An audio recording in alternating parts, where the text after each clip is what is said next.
إن الحمد لله نحمده ونستعينه ونستغفره ونعوذ بالله من شرور أنفسنا ومن سيئات أعمالنا من يهده الله فلا مضل له ومن يضلل فلا هادي له أشهد أن لا إله إلا الله وحده لا شريك له وأشهد أن محمدًا عبده ورسوله أما بعد أعوذ بالله من الشيطان الرجيم بسم الله الرحمن الرحيم وأن هذا صراطي مستقيما فاتبعوه ولا تتبعوا السبل فتفرق بكم عن سبيله ذلكم وصاكم به لعلكم تتقون۔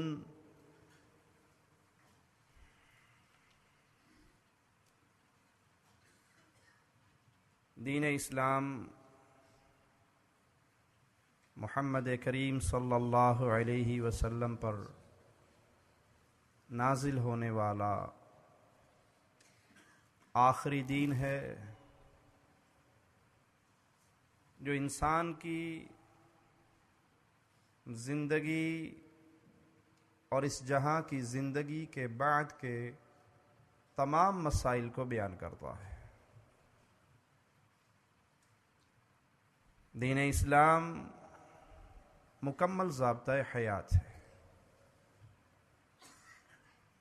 چونکہ خالق کی طرف سے مخلوق کی ہدایت کے لیے بھیجا ہوا دین ہے، تو اس میں کوئی کمی نہیں ہے، اس میں کوئی پہلو پیاسا نہیں ہے، بلکہ یہ دین اللہ کی طرف سے بھیجا ہوا مکمل دین ہے۔ اور قربان جائیں امام کائنات امام الانبیاء محمد الرسول اللہ صلی اللہ علیہ وسلم کی پیاری زبان پر آپ نے فرمایا، جو کام تمہیں اللہ کی جنت میں لے جا سکتا تھا وہ میں نے بیان کر دیا، جو کام تمہیں جہنم کی آگ میں گرا سکتا تھا اس سے میں نے ڈرا دیا۔ میں تمہیں ایک ایسی ملت پہ چھوڑ کے جا رہا ہوں لیلوہا کنہاریہا، جس کا دن جتنا چمکتا ہے اس کی رات اتنی ہی چمکتی ہے۔ صحابی فرماتے ہیں کہ محمد کریم صلی اللہ علیہ وسلم اس حال میں ہمیں چھوڑ کر گئے کہ آسمان پہ اڑنے والے پرندوں تک کا علم دے کر گئے، اس حال میں چھوڑ کے گئے کہ زندگی کا کوئی ایسا کارنر نہیں ہے جس کے بارے میں مسلمان پریشان ہو کہ یہاں میں نے ہدایت کا راستہ کہاں سے لینا ہے۔ اب اس دین میں جو اضافہ کرے، اس دین میں جو کمی کرے، وہ بڑا ہی بد نصیب انسان ہے، اور جو اس دین اسلام کے اندر اضافے کرتا ہے وہ دو میں سے کسی ایک بات کا مرتکب ضرور ہو رہا ہے۔ زبان سے بھلے نہ مانے نہ کہے، اس کا عمل آواز لگا رہا ہے کہ یہ عمل جو میں نے شروع کیا دین میں نہیں تھا، قرآن میں موجود نہیں، احادیث رسول صلی اللہ علیہ وسلم میں نہیں، جو میں شروع کر رہا ہوں، دو میں سے ایک بات ہے، یا تو رسول اللہ صلی اللہ علیہ وسلم بھول گئے، انہیں پتہ ہی نہیں لگا کہ یہ کام کتنا پیارا تھا، اور اگر یہ نہیں تو پھر اس کا عقیدہ یہ ہے کہ نعوذ باللہ ثم نعوذ باللہ، اللہ نے بتایا تھا، محمد نے چھپا لیا صلی اللہ علیہ وسلم۔ اور دونوں عقیدوں والا انسان ہلاکت کی دلدل میں گرا ہوا ہے۔ اگر کوئی یہ گمان کرے کہ مصطفیٰ بھول گئے تو معنی یہ کہ رب کی بھیجی ہوئی شریعت پیاری پوری نہیں ہوئی، بیان پوری نہیں ہوئی، اور اگر کوئی یہ کہے کہ اللہ نے تو سارا کچھ بتا دیا تھا، مصطفیٰ نے چھپا لیا، اس لیے ہمیں ضرورت پڑی کہ اس کو ایک نئے ڈھنگ میں بنا کر اسلام کے نام پہ پیش کیا جائے تو معنی یہ ہے کہ رسول اللہ امین نہیں تھے؟ نعوذ باللہ ثم نعوذ باللہ۔ اسی لیے رسول اللہ صلی اللہ علیہ وسلم کا فرمان سنیے کہ بدعتی سے اللہ توبہ کی توفیق چھین لیتا ہے۔ اس سے بڑی اور ہلاکت کیا ہوگی اہل بدعت کی؟ اسے توبہ کی توفیق نہیں ملتی۔ کیوں؟ زانی زنا کرتا ہے، اس کے دل میں ڈر ہے کہ میں اللہ کی بغاوت، نافرمانی والا کام کر رہا ہوں، وہ شرمندہ ہے اپنے عمل پہ۔ چوری کرتا ہے، شرمندہ ہے اپنے عمل پہ، کسی بھی وقت توبہ کر سکتا ہے، کسی بھی وقت رجوع کر سکتا ہے، کسی بھی وقت اللہ سے معافی مانگ کے اپنا معاملہ سیدھا کر سکتا ہے، لیکن جو بدعت کر رہا ہے وہ گناہ کے نام پہ نہیں کر رہا، وہ تو ثواب کے نام پہ کر رہا ہے، وہ تو اچھا کام سمجھ کے کر رہا ہے۔ کیا وہ توبہ کرے گا؟ وہ جب اس کو برا سمجھے گا تو توبہ کرے گا۔ جب وہ اس کو برا سمجھتا نہیں، وہ سمجھتا ہے کہ جی کوئی بات نہیں، حدیث میں نہیں ہے، حرج کیا ہے؟ حرج یہ ہے کہ اگر یہ اسلام ہے تو مصطفیٰ نے بیان کیوں نہیں کیا؟ اسلام تو کمپلیٹ ہے، اسلام تو پورا دین ہے۔ اگر یہ اسلام ہے تو پیارے نبی کی حدیث دکھائیے، اور اگر یہ اسلام نہیں ہے، اگر یہ شریعت نہیں ہے، تو آپ جو کام کر رہے ہیں تو مصطفیٰ پہ الزام لگا رہے ہیں کہ آپ کی بھیجی ہوئی شریعت پوری نہیں۔ اہل ایمان کے لیے اللہ کا آرڈر کیا ہے؟ آئیے قرآن حکیم کی آیت کو سامنے رکھتے ہیں، وَأَنَّ هَذَا صِرَاطِي مُسْتَقِيمًا۔ دنیا والو، یہ راہ محمد صلی اللہ علیہ وسلم بالکل سیدھی راہ ہے، سٹیٹ وے ہے۔ جنت اور دنیا کے درمیان ایک ہی راستہ ہے جو جنت میں لے جا سکتا ہے، اور وہ صراط مستقیم ہے جس پہ محمد کریم صلی اللہ علیہ وسلم چلے۔ تمہارے لیے حکم کیا ہے؟ فَاتَّبِعُوهُ، چلو اس کے پیچھے۔ اپنی طرف سے راستے ایجاد نہ کرو، اپنی طرف سے اعمال ایجاد نہ کرو کہ جی بات تو ٹھیک ہے، میت کے افسوس کے لیے لوگ آئے ہیں، حدیث میں تو نہیں ہے کہ گٹھلیوں پہ آیت کریمہ پڑھی جائے، حدیث میں نہیں ہے، لیکن دیکھو نا، وہاں بیٹھ کے فضول دنیاوی باتیں کرنے سے تو زیادہ اچھا ہے نا کہ ہم آیت کریمہ پڑھ لیں۔ سیدنا علی رضی اللہ عنہ وارضا عیدگاہ میں آتے ہیں، ایک شخص کو عید کی نماز سے پہلے نفل پڑھتے ہوئے دیکھتے ہیں، تو کہتے ہیں یہ نفل تیرے لیے بربادی ہے۔ تو کہا علی سبحان اللہ، میں نماز پڑھ رہا ہوں اللہ کے لیے، تو کیا نماز پڑھنے کی وجہ سے برباد ہو جاؤں گا؟ کہا نماز پڑھنے کی وجہ سے برباد نہیں ہوگا، محمد کے دین میں نیا کام کرنے کی وجہ سے برباد ہوگا۔ ویری سمپل مثال اپنے سامنے رکھیے، ایک رکعت میں کتنے سجدے ہیں؟ 2۔ تیسرا سجدہ کوئی شروع کرے تو نعوذ باللہ وہ تیسرے سجدے میں دعائیں ہی پڑھے گا نا، گالیاں تو نہیں دے گا، گانے تو نہیں گائے گا، بیگم سے گپے تو نہیں ہانکے گا، سبحان ربی الاعلی یہی صدا بلند کرے گا، لیکن یہ تیسرا سجدہ اس کے لیے ہلاکت ہے، کیونکہ وہ کام کر رہا ہے جو محمد الرسول اللہ نے نہیں کیا صلی اللہ علیہ وسلم۔ اذان ختم ہوتی ہے، لا الہ الا اللہ، لا الہ الا اللہ۔ ایک مؤذن کہتا ہے جی بہت اچھی بات ہے، لیکن کلمہ پورا نہیں ہوا، آج سے میں اذان ختم کروں گا لا الہ الا اللہ محمد الرسول اللہ۔ بظاہر بڑی اچھی بات ہے کہ اس نے نبی صلی اللہ علیہ وسلم کا نام لگا کے کلمہ پورا کر دیا، لیکن یہ کلمہ پورا کرنا اس کے لیے ہلاکت و بربادی کا دروازہ کھول دے گا۔ کیوں؟ وہ دین محمد میں اضافہ کر رہا ہے صلی اللہ علیہ وسلم۔ وَلَا تَتَّبِعُوا السُّبُلَ، دوسرے راہوں پہ نہ چلو، ٹیڑھی ترچھی راہوں پہ نہ چلو، صراط مستقیم کو چھوڑ کر، احادیث رسول اللہ کو چھوڑ کر، قرآن حکیم کی آیات کو چھوڑ کر اپنے لیے راستے تلاش نہ کرو کہ جی ٹھیک ہے حدیث میں نہیں لیکن حرج کیا ہے۔ لائٹیں بند کر کے اگر ذکر ہو جائے، اللہ اللہ کی صدائیں بلند ہو جائے تو حرج کیا ہے؟ تیسرے دن کا ختم، 7ویں کا ختم، 9ویں کا ختم، 10ویں کا ختم، 40واں قول برسی حدیث میں نہیں ہے، مانتے ہیں، لیکن حرج کیا ہے؟ برا ہو ان علماء سو کا جنہوں نے ان لوگوں کو بدعات میں چلانے کے لیے ڈھکوسلے گھڑے ہوئے، دلیلیں نہیں، انہیں کہو جی کیا یہ دین مصطفیٰ ہے؟ کہو جی اچھا آپ کو دین مصطفیٰ کی بڑی غیرت ہے، نبی کے دور میں کنکریٹ ہوتا تھا مسجد کی چھت پہ، نبی کے دور میں پنکھے چلتے تھے، نبی کے دور میں لائٹنگ ہوتی تھی، قالین بچھتے تھے۔ سبحان اللہ، کیا یہ دین ہے؟ کیا یہ اسلام ہے؟ کیا کسی عالم نے یہ فتویٰ دیا کہ جس مسجد میں لائٹیں نہیں، موم بتیاں جل رہی ہیں، وہاں نماز 12% ملے گی اور جہاں لائٹیں ہیں وہاں 25% ملے گی؟ یہ فتویٰ کسی نے دیا؟ یہ دنیاوی ضروریات ہیں جس کو اٹھا کر آپ اپنی جہالت کے سامنے دلیل کے طور پہ پیش کرتے ہیں۔ نبی صلی اللہ علیہ وسلم جہاز میں بیٹھے تھے، نبی صلی اللہ علیہ وسلم نے ٹرین میں سفر کیا، پیارے نبی نے کیا کار چلائی؟ ارے بھائی، اگر یہ چیزیں اس دور میں ہوتی اور مصطفیٰ استعمال نہ کرتے، رب محمد کی قسم ہم بھی نہ کرتے۔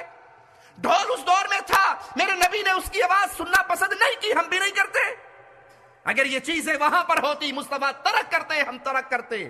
یہ تو دنیا کی مثالیں ہیں، یہ دین اسلام پہ نہیں فٹ ہو سکتی۔ فَتَفَرَّقَ بِكُمْ عَنْ سَبِيلِهِ، اگر تم اللہ کے نبی کے راستے کو چھوڑ کر اور راہوں کے راہی بنو گے تو نتیجہ یہ نکلے گا، تمہارے ہاتھ سے جنت کا راستہ گم ہو جائے گا۔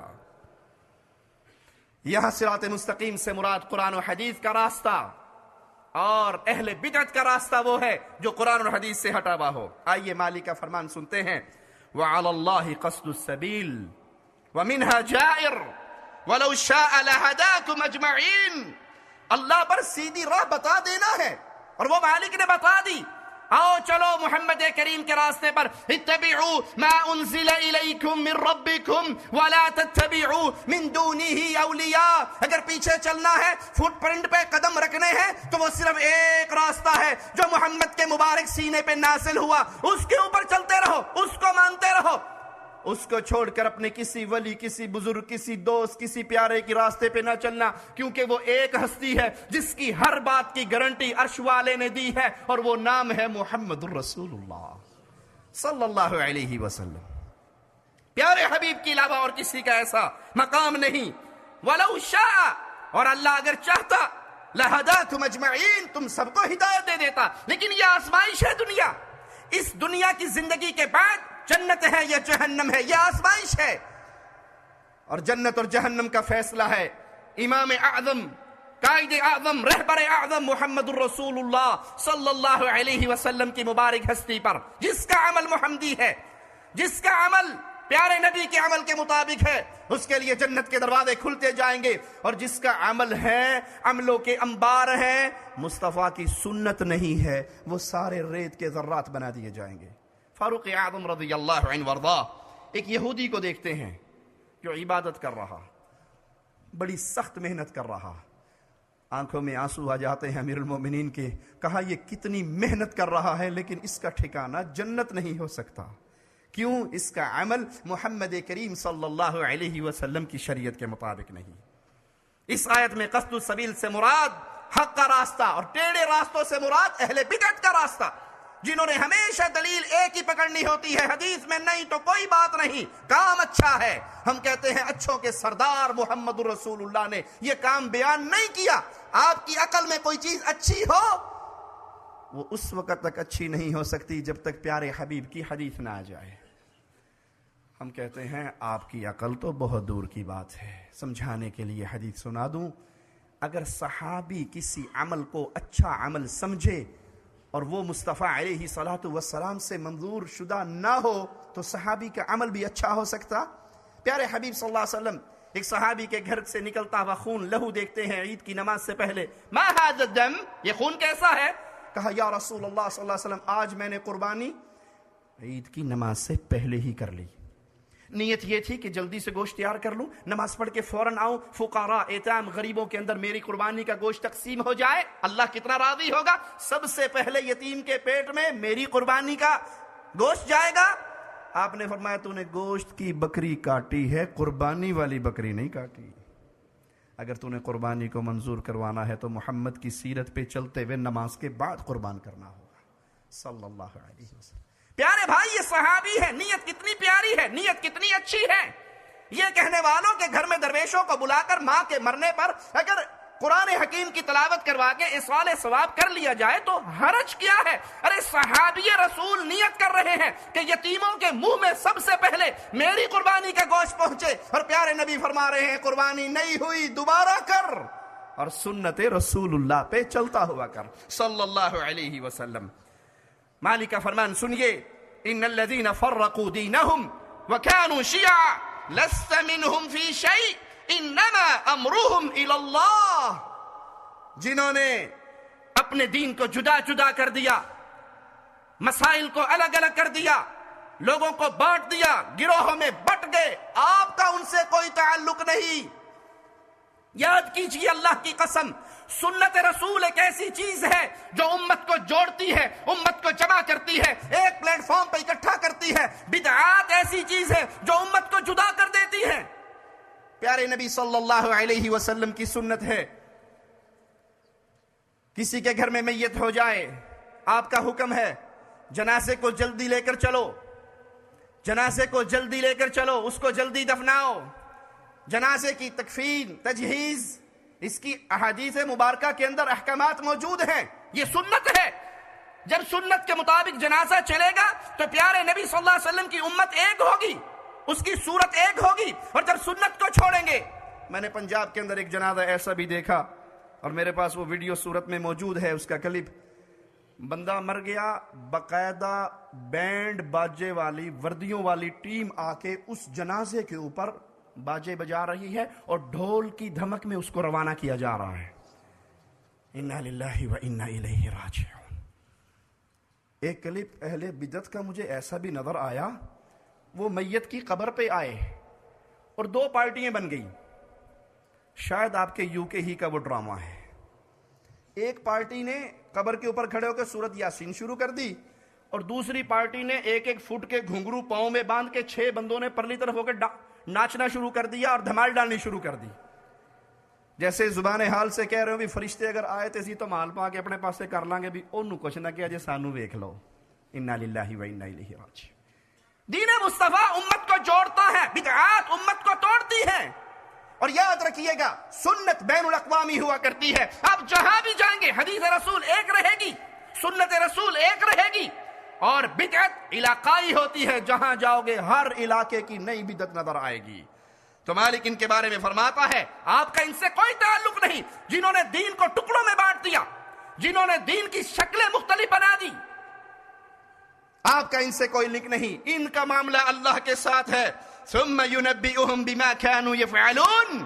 یہ محمد کریم کی سنت کے خلاف عمل کر کے اللہ کے پاس جب آئیں گے تو ان کے ایک ایک عملوں کے بارے میں ان کو بتایا جائے گا کہ تمہارے یہ اعمال تو ہیں لیکن عاملۃ ناصبہ تصلی نارا حامیہ، تمہارا کوئی عمل اللہ کے ہاں قبول نہیں ہو سکا کیونکہ تمہارے عملوں پر محمد کی مہر نہیں تھی صلی اللہ علیہ وسلم۔ وَلَا تَكُونُوا مِنَ الْمُشْرِكِينَ۔ مالک فرماتا ہے اہل شرک میں شامل نہ ہونا۔ مِنَ الَّذِينَ فَرَّقُوا دِينَهُمْ وَكَانُوا شِيَعًا، جنہوں نے اپنے دین کو ٹکڑے ٹکڑے کر دیا، جنہوں نے اپنے دین کو پارٹی میں، گروہوں میں بانٹ دیا، دین کی شکلیں مختلف کر دی اور گروہوں میں تقسیم ہو گئے۔ كُلُّ حِزْبٍ بِمَا لَدَيْهِمْ فَرِحُونَ، ہر گروہ خوش ہو رہا ہے جو اس کے ہاتھ میں ہے، اس کو لے کے مزے کر رہا ہے۔ جی بات ٹھیک ہے، آپ ماننے نہ مانے، ہمارے پیر صاحب نے کہا ہے اس عمل کے اندر بڑی خیر و برکت ہے۔ ایک ذکر کے عمل کو اپنے سامنے رکھیے اور اللہ کی قسم اس ذکر کے عمل پر آپ کو ہزاروں پارٹیاں مل جائیں گی۔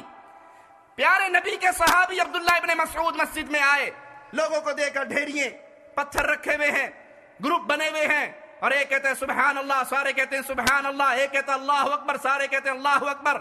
ابن مسعود کے شاگرد نے ابن مسعود کے دروازے پہ انتظار کیا رضی اللہ عنہ وارضا، اور کہا میں نے بڑا عجیب منظر دیکھا ہے۔ کہا منع نہیں کیا، کہا میں آپ کا انتظار کر رہا تھا۔ آپ گئے ان کے پاس اور کہا ابھی تو میرے نبی کے وہ برتن نہیں ٹوٹے جس میں محمد کھانا کھایا کرتے تھے صلی اللہ علیہ وسلم، میرے نبی صلی اللہ علیہ وسلم کے وہ صحابہ فوت نہیں ہوئے جنہوں نے آپ کی صحبت کو پایا تھا، ابھی سے نیا کام دین کے اندر۔ کہا ابن مسعود ہم تو خیر ہی چاہ رہے ہیں، کام تو اچھا کر رہے ہیں۔ کہا اچھے کام کا ارادہ بہت دنیا کرتی ہے لیکن وہ اچھا نہیں کر سکتی جب تک محمد کے پیچھے نہ چلے صلی اللہ علیہ وسلم۔ اور پھر یہ بدعت کا آغاز کرنے والے ابن مسعود فرماتے ہیں یہ خوارج کی جماعت کے ساتھ جا ملے۔ یہ ابتدا تھی ذکر کے اندر نئے نئے کام کی۔ آج آپ ذکر کو یوٹیوب پہ لکھ کے چیک کر لو، کہیں لائٹیں بند ہو کے سانس سے ذکر ہوتا ہے۔ یہ کیا ہے؟ لا الہ، یہ کیا ہے؟ الا اللہ۔ تو زبان ہلانے میں محنت ہوتی ہے، زبان کو چھوڑو، ناک سے ذکر کرو، کیا ہوگا؟ دل جاری ہوگا، آپ کا دل اللہ اللہ اللہ کرے گا۔ محمد کریم نے یہ محفلیں، پیارے حبیب نے یہ محفلیں صلی اللہ علیہ وسلم ابو بکر عمر عثمان کو سکھائی۔ ناک والی پارٹی الگ ذکر کر رہی ہے، ایک پارٹی پٹھانوں کی ہے، وہ کہتے ہیں یہ ناک ہلانا بھی بڑا دور کا کام ہے بابا، صرف انگلی ہلا کے ذکر کرتا ہے۔ وہ بابا کرنٹ مارتا ہے انگلی سے، اور انگلی ہلاتے ہیں اور پوری مسجد کے اندر دھمال پڑتی ہے، پیچھے عیسیٰ خان کی غزلیں چل رہی ہیں، عشقیہ غزلوں پہ اللہ کا ذکر ہو رہا ہے۔ تم اللہ کے دین کے ساتھ اتنا کھیل کھیلتے ہو؟ پگڑیاں وہاں پہ پڑی ہوئی، کسی کی قمیضیں اتری ہوئی، اور وہ کرنٹ کے ساتھ وہ کانپتا دھاپتا۔ میں کہتا بابا جی اینا کرنٹ لئی پھرنا ہے، پاکستان دی لوڈ شیڈنگ ہی ختم کر چھڑ۔ ہمارے ملکوں میں بیچاروں کے فریج نہیں چلتے، انگل لگا کے فریج ہی چلا دے۔ یہ ذکر کے اوپر ایک بدعت کو اگر آپ دیکھیں تو آپ کو سینکڑوں گروہ نظر آئیں گے۔ چند دن پہلے میں پاکستان کا ایک بہت بڑا فتنہ گوہر شاہی، جس نے اعلان کیا تھا کہ میری تصویر چاند میں بھی نظر آ گئی اور میری تصویر حجر اسود میں بھی نظر آ گئی، اور میں ہی وہ ہوں جس کے بارے میں اللہ کے نبی صلی اللہ علیہ وسلم نے خوشخبری دی تھی، اس کا گدی نشین ہے یونس گوہر شاہی۔ کسی دور میں ذکر ہوتا تھا اللہ ہو اللہ ہو اللہ ہو، سمجھ آتا ہے کم از کم اللہ کا نام تو لے رہا ہے۔ اس نے نیا ذکر ایجاد کیا ہے، اور واللہ میرے موبائل کے اندر وہ کلپ موجود ہے، یوٹیوب پہ موجود ہے، یونس گوہر شاہی کا ذکر لکھیں گے تو کھل جائے گا۔ وہ کہتے ہیں کتے ہیں بھی کتے ہیں، گوہر شاہی کے کتے ہیں۔ اب اس پہ پورا سر ہل رہا ہے، پورا مجمع ہل رہا ہے، اور آوازیں بلند ہو رہی ہیں، اور کہہ رہے ہیں ہم اس ذریعے سے اللہ کو یاد کر رہے ہیں۔ انا للہ و انا الیہ راجعون۔ قرآن نے سچ کہا، اہل بدعت گروہوں میں بٹے ہوئے، پارٹیوں میں بٹے ہوئے، ایک ایک مسئلے پہ آپ کو 20 بدعتیں نظر آئیں گی۔ یہ کیوں؟ کیونکہ سنت امت کو اکٹھا کرتی ہے، اس کو چھوڑ دیا، بدعات کا راستہ اختیار کیا تو امت ٹکڑوں میں بدل گئی۔ قل هو القادر على ان يبعث عليكم عذابا من فوقكم او من تحت ارجلكم او يلبسكم شيعا۔ جب تم سنت مصطفیٰ سے منہ موڑو گے، نتیجہ کیا نکلے گا؟ قرآن حکیم کی بات، اور میں اللہ کا واسطہ دے کے اپنے ہر مسلم بھائی سے جس نے لا الہ الا اللہ محمد رسول اللہ پڑھا ہے، جسے محمد کریم سے محبت کا دعویٰ ہے، جو اللہ کی وحدانیت کو ماننے کا یقین رکھتا ہے، وہ ہمارے جملوں پہ غور کرے۔ اللہ کی قسم، اہل الحدیث کے سٹیج سے صرف 2 آوازیں سننے کو ملے گی، رب کا کلام یہ حکم دیتا ہے، محمد کا فرمان یہ حکم دیتا ہے صلی اللہ علیہ وسلم۔ ہمارے پاس اور کچھ نہیں ہے، ہم چیلنج کرتے ہیں، اعلان کرتے ہیں، برات کرتے ہیں، ہمارے پاس قرآن و حدیث کے علاوہ کچھ نہیں ہے۔ ہم ہر اس عمل کو غلط کہتے ہیں جو قرآن سے ٹکرا جائے یا فرمان محمد الرسول اللہ سے ٹکرا جائے۔ ان بدعات کے نتیجے میں رزلٹ کیا نکل رہا ہے؟ قرآن حکیم کو سنیے، وہ اللہ قادر ہے علی ان یبعث علیکم عذابا من فوقکم۔ تم نے سنت مصطفیٰ کو چھوڑا، دین اسلام کو چھوڑا، اللہ تمہارے اوپر عذاب مسلط کر دے۔ مسلمانوں، کیا آج عذاب مسلط نہیں ہو چکا؟ کیا تاریخ نے کبھی یہ دن بھی دیکھے تھے کہ مسلمان معصوم بچے سکول پڑھنے جائیں اور سکول پڑھنے والے بچوں کا قتل عام کر دیا جائے؟ کیا یہ عذاب نہیں ہے؟ معصوم بچیاں مدرسے میں اللہ کا دین سیکھنے جائیں اور بمباری کر کے پورے مدرسے کی بچیوں کو زمین کی خاک میں دبا دیا جائے، کیا یہ عذاب نہیں ہے؟ نہ مسجدیں بچی، نہ مدرسے بچے، نہ عبادت خانے بچے، نہ بازار بچے۔ بازار گھر سے نکلتا ہے سبزی لینے کے لیے، کٹی پھٹی ہوئی لاش ماں کی آنکھوں کے سامنے اس کی ممتا کا جنازہ نکالتی ہے، کیا یہ عذاب نہیں ہے؟ گھر سے نکلنے والے کو ماں 4 دفعہ دیکھتی ہے، بیٹا پتہ نہیں زندہ واپس بھی آئے گا یا نہیں، کیا یہ عذاب نہیں ہے؟ یہ عذاب ہے۔ محمد کریم کے آنے سے پہلے یہی عذاب موجود تھا، حاجیوں کو لوٹا جاتا تھا، بیت اللہ کے پڑوس میں لوگوں کو قتل کیا جاتا، اغوا کیا جاتا تھا۔ پیارے حبیب آئے تھے، لوگ ان کے دامن سے جڑے تھے، پھر ایک عورت نکلتی تھی، سینکڑوں میل سفر کرتی تھی، اسے صرف اللہ کا ڈر ہوا کرتا تھا۔ اور آج عذاب کی یہ کیفیت ہے، ایک بندہ مر جاتا ہے، اس کا جنازہ پڑھنے کے لیے 100 مسلمان اکٹھے ہو جاتے ہیں، ایک مجرم آ کے خودکش حملہ کر کے وہ جو مرا تھا وہ تو مرا ہی تھا، وہ جو 100 جنازہ پڑھنے آئے تھے اس کو بھی مار دیتا ہے۔ یہ عذاب نہیں ہے، یہ عذاب ہے اگر کوئی سمجھے۔ اور اس عذاب کی وجہ یہ ہے تمہارے ہاتھوں میں بہت ساری مہریں آ گئی، محمد کی مہر کو تم نے چھوڑ دیا صلی اللہ علیہ وسلم، تم بڑے فرقوں میں تقسیم ہو گئے، محمد کی پیاری سیرت سے منہ موڑ لیا۔ اللہ چاہتا ہے، اللہ فرماتا ہے اگر تم اسی راستے پہ چلے تو وہ قادر ہے تمہارے پر عذاب مسلط کرے، تمہیں گروہوں میں بانٹ دے، مسجدیں بنتی ہیں لوگوں کو اللہ کی عبادت کے لیے بلانے کے لیے. ہم نے ایسی مسجدیں بھی دیکھی جن کے باہر بورڈ لگا ہوا ہوتا ہے اس مسجد میں وہابیوں کا داخلہ منع ہے, اس مسجد میں فلانے گروپ کا داخلہ منع ہے, اس مسجد میں فلاں گروپ کا. ارے مسجد تو ہے, آپ اذان دیتے ہو حی علی الصلاۃ اور پھر اس میں پابندی لگاتے ہو فلاں نہ آئے فلاں نہ آئے. یہ عذاب ہے, یہ لعنت ہے اللہ کی طرف سے جو سنت رسول صلی اللہ علیہ وسلم کو چھوڑنے کی وجہ سے ملی ہے. فَلْيَحْذَرِ الَّذِينَ يُخَالِفُونَ عَنْ أَمْرِهِ أَن تُصِيبَهُمْ فِتْنَةٌ. ڈرنا چاہیے, اللہ مالک فرما رہا ہے ڈرنا چاہیے. کن کو؟ الذین یخالفون عن امرہ, جو محمد کی سنت کی مخالفت کرتے ہیں. ہاں جی ٹھیک ہے حدیث تو ہے, مولانا صاحب حدیث ہے لیکن ہمارے مذہب کے خلاف ہے. مولانا صاحب حدیث ہے لیکن مولوی صاحب نے کہا جی یہ حدیث ہم نے نہیں ماننی. حدیثیں بھی الگ ہو گئی, کلام الہی کے ترجمے بھی تم نے الگ کرنے کی کوششیں کر لی. یہ عذاب ہے جس کی طرف مالک ڈرا رہا ہے. فَلْيَحْذَرِ الَّذِينَ, ڈر جائیں وہ لوگ, یخالفون عن امرہ, جو مخالفت کرتے ہیں محمد کی حدیثوں کی, محمد کی سنتوں کی, محمد کے دین کی صلی اللہ علیہ وسلم. کس چیز سے ڈر جائیں؟ ان تصیبہم فتنہ, وہ کہیں فتنے میں مبتلا نہ ہو جائے. اور آج فتنے میں امت مبتلا نہیں ہو گئی. فتنوں کے ایسے ایسے دروازے کھلے ہیں انسان سوچ بھی نہیں سکتا. او یصیبہم عذاب علیم, یا ان کو دردناک عذاب ملے.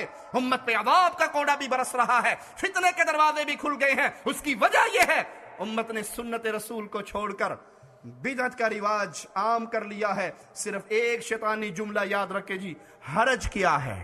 حرج یہ ہے اگر آپ اس کو دین کہتے ہو, اگر آپ اس کو دین کہتے ہو تو اس کے لیے تلاش کیجئے مصطفیٰ کا حکم. میں مثال دے کے سمجھاتا ہوں. یہاں آپ یو کے میں رہتے ہو, پیپسی کی مشین آپ نے دیکھا ہوگا یہاں باہر روڈ پہ لگی ہوئی ہوتی ہے. اس میں پاؤنڈ ڈالو, یو کے کی کرنسی ڈالو تو پیپسی نکل آتی ہے. جی پاکستانی روپیہ ڈالو نکلتی ہے؟ ٹرائی تو کتنی ہونی, نکلی نہیں. ڈال کے دیکھو, لیکن صرف یہ نہیں کہ پیپسی نہیں نکلتی, وہ مشین جتنی جلدی سے بابا جنا کا نوٹ لیتی ہے اتنی تیزی سے باہر پھینکتی ہے. پھڑ اپنے پیسے, پیپسی پینا آ گئے ہیں. کیوں؟ یہ بابا جینا کا بھی تو نوٹ ہی ہے نا, مہر ہے, سائن ہے, جعلی 2 نمبر نہیں ہے, لیکن پھر بھی وہ مشین اس کو قبول نہیں کرتی. وہ کہتی ہے کہ آپ یو کے میں رہتے ہو, یہ کنگڈم ہے, یہاں کی حکومت کی مہر لے کر آؤ تو آپ کو اہلاً و سہلاً ویلکم کہا جائے گا, جو مانگو گی آپ کو مل جائے گا. اور جس باؤنڈری میں آپ رہتے ہو, جس حکومت کا سکہ یہاں پہ چلتا ہے, دوسری حکومت کا سکہ چلاؤ گے تو مع السلامہ, پھر باہر جاؤ, ہمیں ضرورت نہیں ہے. بھائی ایک سکہ میں آپ کو بتاؤں جو قیامت کے دن چلے گا, محمد فرق بین الناس صلی اللہ علیہ وسلم. اللہ کا واسطہ ہے, بڑے درد کے ساتھ, بڑی محبت کے ساتھ یہ پیغام دے رہا ہوں. محمدی سکہ وہ تنہا سکہ ہے جو قیامت کے دن چلنا ہے. رب محمد کی قسم, وہاں پہ اور کوئی سکہ نہ ہوگا, نہ حنفیت کا, نہ شافعیت کا, نہ مالکیت کا, نہ وہابیت کا, نہ بریلوی, نہ دیوبندی, نہ سنی, نہ فلاں قادری, چشتی, رضوی, نوری, سور وردی, وردی بغیر وردی, کچھ نہیں ہوگا. ایک چیز, محمدی ہو تو آؤ, نماز محمدی جنت کھل گئی, روزہ محمدی جنت کھل جائے گی. ایک ایک عمل محمد فرق بین الناس, لوگوں میں فرق ہوگا. جنتی کون ہے, جہنمی کون ہے, کسی امام کے قول پہ نہیں, کسی بابے کے قول پہ نہیں, کسی شیخ کے قول پہ نہیں. یہاں قول چلے گا تو حسنین کے نانا محمد کا چلے گا صلی اللہ علیہ وسلم. اپنے عملوں پہ اس مہر کو تلاش کیجئے. نماز پڑھیے تو محمدی مہر کو تلاش کیجئے, روزہ رکھیے تو محمدی مہر کو تلاش کیجئے. یہ سنت کی مہر ہوگی, جنت میں جانے کا معاملہ آسان ہو جائے گا. اور اگر پوری کائنات کی مہریں آپ نے ڈھونڈ لی, مصطفیٰ کی مہر اس میں نہ ہوئی, وہ عمل برباد ہے. بخاری و مسلم میں رسول اللہ صلی اللہ علیہ وسلم کا فرمان سنیے, من احدث فی امرنا هذا ما لیس منہ فہو رد. یہ پیمانہ ہے, اللہ کی قسم یہ ترازو ہے, یہ تھرمامیٹر ہے عمل چیک کرنے کے لیے. قیامت کے دن اس کا کیا نتیجہ نکلنے والا ہے. پیارے نبی فرماتے ہیں, جس نے کوئی ایسا عمل ہمارے اس شریعت میں, اس دین میں اضافی کیا, اپنے پاس سے کیا, جو ہم نے نہیں بتایا, وہ مردود ہے. اس چھلنی کو لے کے جائیے, زندگی بھر کو چھان لیجئے, تیجا, ناواں, 7واں, 10واں, 40واں قول کنڈے برسی نبی نے کیا؟ جو کہیں ہاں کیا، ان سے ویری سمپل کویسچن، عام عقل میں آ جانے والی بات. اس دیکھو جی، ہم نماز پڑھتے ہیں تو نماز کو عربی میں کیا کہتے ہیں جی؟ صلاۃ. آپ چندہ دیتے ہو مساجد میں، مدارس میں، عربی میں کیا کہتے ہیں؟ صدقہ. مولوی صاحب تیجے دی عربی تے دس دیو. تیسرے دن کا ختم رسم سویم، اس کی عربی کیا ہے؟ 7ویں کا ختم، 9ویں کا ختم، 40ویں کی عربی، رسم چہلم کی عربی کوئی مولوی بتا دے، ہم اس کی بات ماننے کے لیے تیار ہیں. اس سے پوچھو گے نا جی یہ رسم چہلم کی عربی، کہیں گے پٹھا سوال کر رہے ہو، یہ تو ہم نے بنائی انڈیا میں ہے تو اس کی عربی کیسے بتائیں؟ یہ تو made in India, made in Pakistan رسم ہے. نہ تیجے کی عربی، نہ 7ویں کی، نہ 10ویں کی، نہ 9ویں کی. کنڈے کی عربی کیا ہے؟ سر یہ رسم قل تو کہتے ہیں کہہ دو، مولوی نو کہہ دو ساڑھے گھر قل نہیں ہونے. اس قل کی عربی کیا ہے؟ یہ سوال کیجئے مولویوں سے، وہ جواب نہیں دے سکیں گے. کیوں؟ یہ بنائی ہوئی بات ہے، اس کا شریعت محمدیہ میں وجود نہیں ہے. اور جس عمل کا پیارے نبی کی زندگی میں، آپ کے صحابہ کی زندگی میں وجود نہیں، آپ فرما رہے ہیں جس نے دین میں اضافہ کیا وہ عمل مردود ہے. صحیح مسلم میں پیارے نبی صلی اللہ علیہ وسلم کا یہ فرمان موجود ہے، من عمل عملا لیس علیہ امرنا فہو رد. جس نے کوئی ایسا کام کیا جس پہ ہمارا حکم نہیں، ہماری مہر نہیں، ہماری تعلیم نہیں، وہ حدیث پیارے نبی سے ثابت نہیں، وہ سنت مصطفیٰ نہیں، اس کو صحابہ نے دین نہیں سمجھا، وہ مردود ہے. پوچھئے اللہ کا واسطہ دے کے. عید میلاد النبی پیارے نبی نے منائی 63 سالہ زندگی میں. کبھی جلوس نکلا مدینے میں؟ کبھی سیدنا بلال نے اونٹوں کے گلے میں ہار ڈالا؟ کبھی 12 ربیع الاول کو بلال نکلے، جلوس چلے؟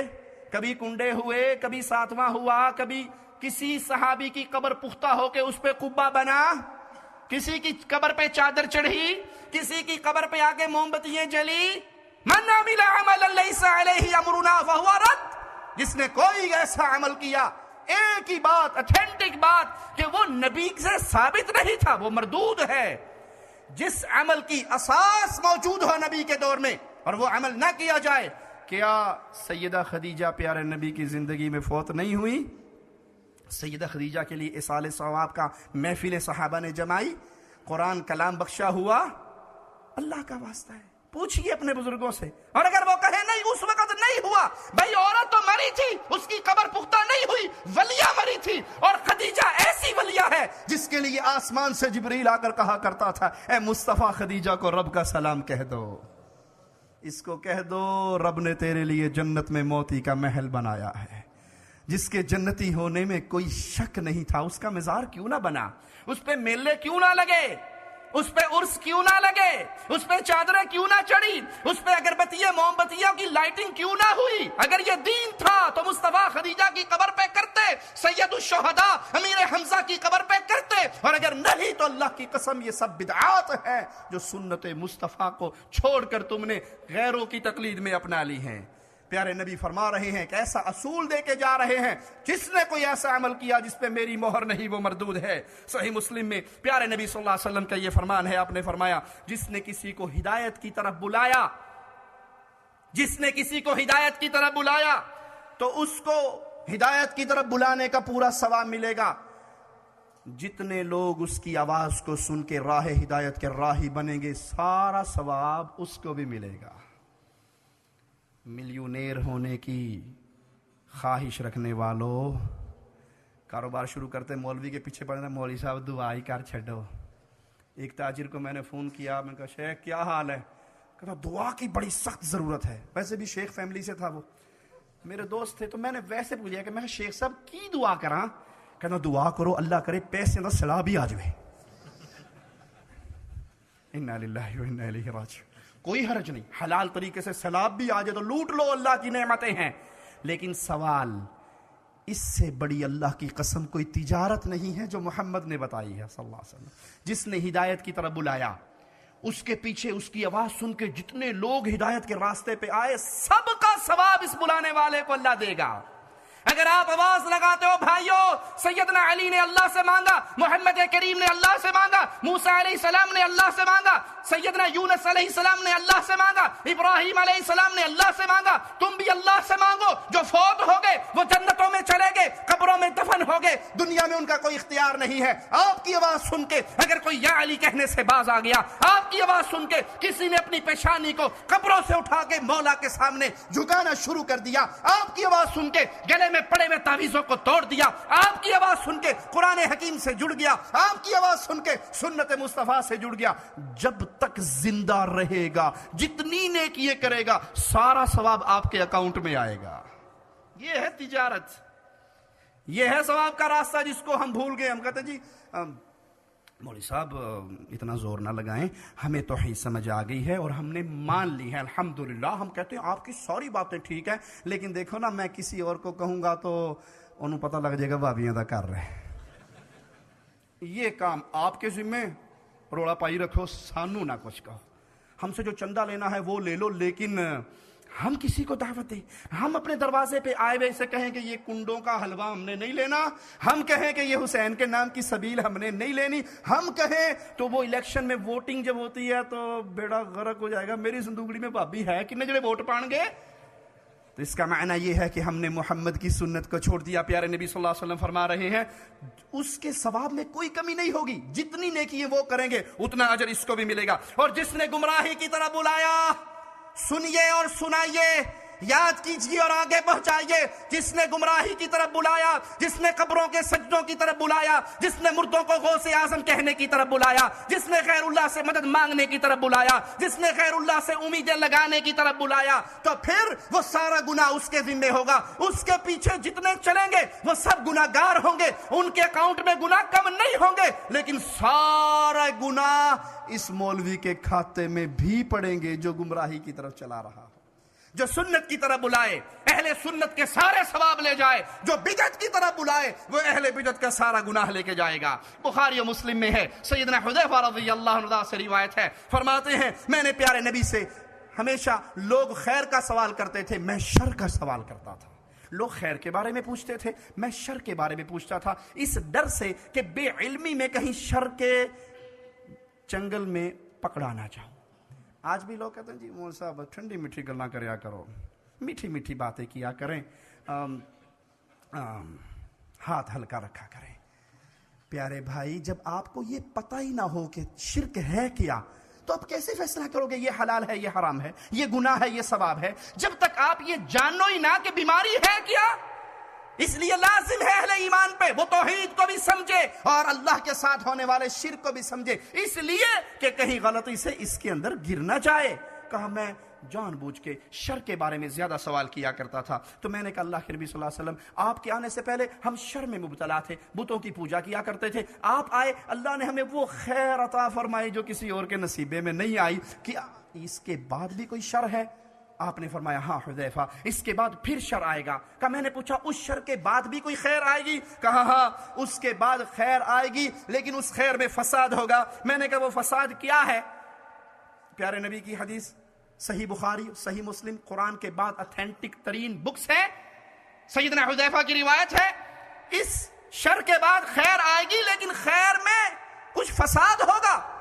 میں نے کہا اللہ کے نبی صلی اللہ علیہ وسلم وہ فساد کیا ہوگا؟ کہا کچھ لوگ ہوں گے وہ ایسے نئے نئے طریقے ایجاد کریں گے جو محمد کے بتائے ہوئے نہیں ہوں گے صلی اللہ علیہ وسلم۔ کچھ لوگ ایسے طریقے ایجاد کر لیں گے جو پیارے نبی نے نہیں بتائے ہوں گے، ان طریقوں پہ چلنے والے اس فساد کی راہ پہ چلیں گے۔ اور زمانے میں یہ بات واضح ہو چکی ہے کہ آج کلمہ پڑھنے والوں میں یہ سینس ختم ہو گئی کہ ہم چیک کریں یہ حدیث رسول ہے یا نہیں، یہ ثابت ہے محمد کریم صلی اللہ علیہ وسلم کی شریعت سے۔ بجی کام اچھا ہے جی، ثواب کا کام ہے، نیکی کا کام ہے، کرنا چاہیے۔ ارے بھائی کہیں اس نیکی کے کام کے چکر میں آپ جہنم کا انگارہ نہ بن جائیں۔ وہ نیکی بنتی ہی تب ہے جب محمد کی زبان سے ادا ہوتی ہے صلی اللہ علیہ وسلم۔ کہا اچھا مجھے بتاؤ وہ فساد برپا کرنے والے کون ہوں گے؟ کہا تم ان کو پہچانو گے، تم ان کو پہچانو گے، بعض کو نہیں پہچانو گے، وہ تمہاری بنی جنس میں سے ہوں گے، ان کی چمڑی تمہارے جیسی، ان کی زبان تمہارے جیسی، وہ تمہاری طرح کے انسان تمہارے اندر میں سے ہوں گے۔ اور کہا پھر میں کیا کروں؟ کہا مسلمانوں کی جماعت سے چمٹ جانا، ان کے امام سے چمٹ جانا۔ کہا اگر مسلمانوں کی جماعت نہ ہو، امام نہ ہو، کہا پھر ان اہل بدعت سے الگ ہوگے، کسی درخت کی جڑ میں بیٹھ کے اس کی جڑیں چبا چبا کے مر جانا، یہ تمہارے لیے بہتر ہے اس کی بجائے کہ تم اہل بدعت کے ساتھی بنو۔ وہ بھائی سنیں یہ فرمان جو کہتے ہیں جی مجھے پتا ہے مولانا صاحب ہمارے پڑوس میں جو ادارے ہیں وہاں امام صاحب شرک کرتے ہیں، لیکن دیکھو نا فرض نماز تو جماعت کے ساتھ ہی پڑھنی چاہیے نا۔ ارے بھائی ایک بندہ شرک کرتا ہے، نبی فرما رہے ہیں اپنے صحابی کو سب کو چھوڑ کے درخت کی جڑ میں بیٹھ کے اس کی جڑیں چبا لینا، وہاں مر جانا، لیکن کسی اہل بدعت کی جماعت کا حصہ نہ بننا۔ آپ کے پاس گھر جانے کے دو راستے ہیں، ایک گاڑی کے ذریعے، ایک پیدل۔ آپ کے پاس اپنی گاڑی نہیں ہے، آپ کسی ٹیکسی میں بیٹھتے ہو لیکن ٹیکسی ڈرائیور اندھا ہے، پیدل جانا پسند کرو گے یا اس اندھے کے ساتھ بیٹھو گے؟ جی کوپائن میں 2 دن بعد گھر پہنچ جائیں گا، لیکن پہنچتے جاؤں گا نا انے مگر بہ کے مرنا ہے، وہ تو مرے گا مارے گا۔ ارے بھائی جو رب کی توحید کو نہیں سمجھا، جس کا ماتھا خاک پہ پیروں فقیروں بابوں کے قدموں میں گرتا رہا، کیا وہ ایمان کا اندھا نہیں ہے؟ آپ کو شوق چڑھا ہے میں نے جماعت سے پڑھنی ہے، اپنی بیوی کو پیچھے کھڑا کرو، بچیوں کو پیچھے کھڑا کرو، جماعت کرو۔ مشرک کے پیچھے نماز نہیں ہوا کرتی۔ پیارے نبی صحابی کو یہی تعلیم دیتے ہیں، درخت کی جڑوں میں تنہا بیٹھ کے کھانے کو نہ ملے تو جڑیں چبا لینا، لیکن اہل شرک اور اہل بدعت کا ساتھی نہ بننا۔ صحیح مسلم میں پیارے نبی صلی اللہ علیہ وسلم کا فرمان ہے، آپ نے فرمایا لوگوں میں انسان ہوں۔ کون کہہ رہا ہے؟ بولیے کون کہہ رہا ہے؟ محمد کریم صلی اللہ علیہ وسلم کیا فرما رہے ہیں؟ میں کون ہوں؟ وہ کہاں کہتے یہ بڑے بھابی گستاخ نہیں کہتے نبی بشر ہے، جو نبی کو بشر کے واجب القتل ہوتا ہے گستاخ ہوتا ہے۔ ارے بھائی صحیح مسلم میں محمد کریم صلی اللہ علیہ وسلم کی مبارک پاکیزہ طیبہ طاہرہ لسان سے آواز نکل رہی ہے، لوگوں میں انسان ہوں، نور من نور اللہ نہیں ہوں۔ وہی جو مستوی ارشدہ خدا ہو کر اتر پڑا مدینے میں مصطفیٰ ہو کر نہیں ہوں، میں انسان۔ قریب ہے میرے پاس موت کا بلاوا آ جائے، قریب ہے مجھے کوئی بلانے والا بلا لے، لینے والے لے جائیں۔ جو یہ کہے نبی فوت ہو گئے، وہ قتل کے قابل، وہ گستاخ رسول، وہ بے ایمان، اس کا بائیکاٹ کر دو، اسے بستی سے نکال دو۔ اتنے بڑے ظالم، اتنے بڑے مجرم نبی کے بارے میں کہتے ہیں نبی فوت ہو گئے۔ بھائی صحیح مسلم میں پیارے نبی خود فرما رہے ہیں، لوگوں میں انسان ہوں، قریب ہے رب کا قاصد میرے پاس آئے، میں اس قاصد کی آواز پہ لبیک کہوں اور میں چلا جاؤں، مجھے موت آ جائے، لہذا میں تمہارے درمیان 2 چیزیں چھوڑ کے جا رہا ہوں۔ پیارے نبی فرما رہے ہیں میں تمہارے درمیان کتنی چیزیں چھوڑ کے جا رہا ہوں؟ 2۔ کون کون سی؟ ایک دمڑی والی سرکار تو ایک پیر شادی شہید صاحب۔ کیا چھوڑ کے جا رہا ہوں؟ ایک بابا جی کا کلام اور ایک حضرت جی کا فرمان، ایک پیر 11ویں والے کا فرمان اور ایک پیر 12ویں والے کا فرمان۔ ایک بغداد والا بابا چھوڑا، ایک ملتان والا بابا چھوڑا ہے، ایک مانسیرے والا بابا دیا ہے اور ایک دنکے شاہ دیا ہے۔ کیا کہا پیارے نبی؟ ارے بھائی تو کلمہ تو رسول کا پڑھتا ہے، پیارے نبی کی اتنی سی بات بھی تیری عقل میں نہیں آتی؟ میں تمہیں 2 چیزیں دے رہا ہوں، اتھینٹک 2 چیزیں۔ کیا؟ آسمان والے کا کلام، مدینے والے کا فرمان۔ میں جا رہا ہوں، قریب ہے میں چلا جاؤں، اللہ کا بلاوا آئے اور میں چلا جاؤں۔ پہلی چیز تمہیں میں نے اللہ کی کتاب دی ہے جس میں نور ہے، جس میں ہدایت ہے۔ اللہ کی قسم اگر قرآن سے کسی کو ہدایت نہیں ملتی تو اس کے نصیب میں ہدایت نہیں ہے۔ قرآن سے کسی کو نور نہیں ملتا تو اس کا سینہ ہمیشہ سیاہ رہنے والا ہے۔ قرآن نور ہے، نور توحید ہے، توحید کا پیغام دینے والی کتاب ہے۔ اللہ کی رسی کو مضبوطی سے تھامے رکھنا اور اتباع کے راستے پہ چلنا، نئے نئے کام کا آغاز نہ کرنا بلکہ اتباع کے راستے پہ چلنا۔ جس نے قرآن و حدیث کو چھوڑ دیا وہ گمراہ ہو گیا، لہذا کتاب اللہ کو مضبوطی کے ساتھ تھام لو۔ آئیے صحابہ کرام رضوان اللہ علیہم اجمعین کے فرامین سنتے ہیں، پیارے نبی کے اصحاب کیا بیان فرماتے ہیں، کیا درس دیتے ہیں۔ جو رسول اللہ صلی اللہ علیہ وسلم کے مبارک سکول سے، آپ کے پیارے مدرسے سے سب سے پہلی ٹیم نکلی امت اسلامیہ کی ہدایت کے لیے رہنما بن کر، انہوں نے درس کیا دیا۔ سیدنا ابو بکر صدیق رضی اللہ عنہ فرماتے ہیں، لوگوں میں صرف متبع ہوں، بدعتی نہیں ہوں، میں صرف پیچھے چلتا ہوں مصطفیٰ صلی اللہ علیہ وسلم کے، اپنی طرف سے کام ایجاد نہیں کرتا۔ آج سے 30-35 سال پیچھے لوٹ جائیے،